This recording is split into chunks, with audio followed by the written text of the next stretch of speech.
Leïla Amrani, psychologue spécialisée en thérapie cognitive et comportementale. Aujourd'hui, nous allons aborder le sujet de l'anxiété. L'anxiété qui est quelque chose dont tout le monde souffre. Sauf la différence, c'est que certaines personnes vont savoir comment gérer leur anxiété et d'autres ne vont pas comprendre ce que c'est qu'une anxiété. C'est vrai que l'anxiété, c'est quelque chose qui arrive pour certaines personnes. Elle la sent arriver et pour d'autres personnes, c'est une crise d'angoisse qu'ils ne savent pas comment elle arrive.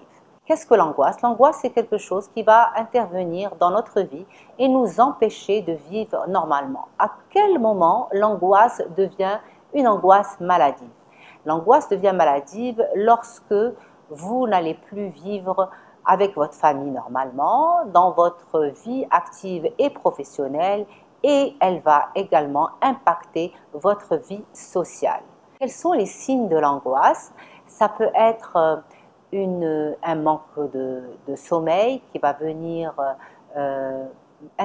interrompre ou intervenir durant mon sommeil parce que je vais commencer à réfléchir plus que la normale, les idées vont défiler, ou bien quelque chose qui intervient au niveau de mon sommeil, une tachycardie, ou comme disent certains patients, mon cœur bat dans mon ventre. Ça, ce sont des signes d'angoisse. Les personnes vont se réveiller subitement la nuit, vont sentir qu'il y a quelque chose qui les dérange, et plus profondément pour certains qui manquent de respiration, qui vont mourir, qui n'arrivent plus à respirer et se mettre debout et parfois même à tourner, ouvrir les fenêtres. Ça, c'est une crise d'angoisse. Et pour certaines personnes, cela arrive très souvent, carrément plusieurs fois par semaine. Je pense qu'à ce moment-là, il gagnerait à consulter. Pourquoi consulter? La consultation va vous permettre de comprendre d'où vient votre angoisse.